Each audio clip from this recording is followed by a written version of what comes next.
Hello everyone, good morning सबैजनालाई। एउटा सामान देखाउन आएको म। सामान के हो भन्दा चाहिँ कस्तो दुःख गरेर गर्दा चाहिँ फल्दाखेरि यस्तो खुसीको महसुस हुन्छ। तर फलेको त के गर्नु, कोवाले खायो भने बर्बाद हुन्छ।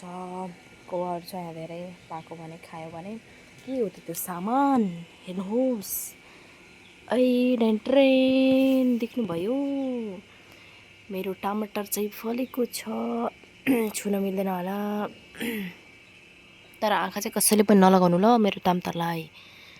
अनि त्यहाँ पनि फलेको छ, तर कसैलाई आँखा लाग्यो भने म आँखा झिकेर फेरि कौवालाई दिन्छु नि। टमाटरको जग्गामा आँखा झिकेर ओके सबै भयो। अनि आलु पनि यस्तो भयो। त्यो साग पनि फल्न लाटेको छैन, के भयो, कसको आँखा लागिहाल्यो। अनि मैले बाख्राको गोबर पनि हालेको छु। अनि यहाँ चाहिँ पुदिना छ, देख्न सक्नुहुन्छ। त्यही नै हो भिडियो, कहिलेदेखि देखाउन सोचिरहेको थिएँ, किनकि मेहनतको फल देखाउनुको लागि एकदमै एक्साइटमेन्ट हुन्छ। त्यही हो। Okay, bye bye, love you all.